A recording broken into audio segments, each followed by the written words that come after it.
P0300 repairing video is dedicated to Dodge's drivers. If your Dodge is getting a P0300 error code, this video is going to show you 2 practical solutions to fix the error code at home. Use the Zeus app to scan your vehicle,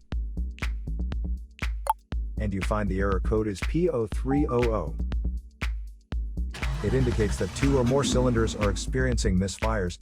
In order to find out which cylinder is misfired, you should check all the cylinders until you locate the damaged one. Here are 2 of the most practical solutions to fix Dodge's P0300 error code. Method A, the spark plug.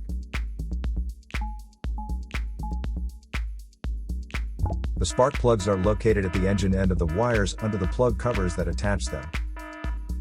First, carefully remove the spark plug. Use a spark plug gapper to check the spacing of this spark plug. Normally the spacing should be between 0.024 to 0.071 inches. As you can see, the spacing of this spark plug is a bit low. Use the spark plug gapper to increase the spacing back to the normal range.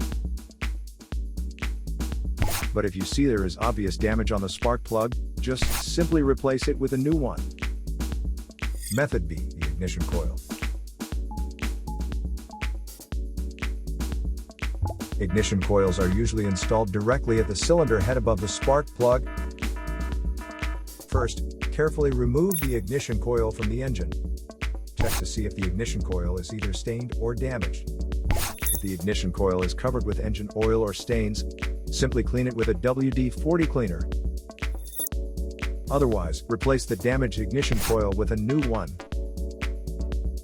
So here are 2 of the most practical solutions to fix Dodge's P0300 error code. After the repair, you can now use the Zeus app to clear the error code. And tap the rescan button one more time to make sure everything is fine with your vehicle. To save more money on car expenses, claim a free engine code scanner at the description link below, or check out the video here for more info. You're also welcome to leave comments below. Our mechanic professionals will answer them shortly. Don't forget to like and subscribe to our channel. Thanks again for watching this video.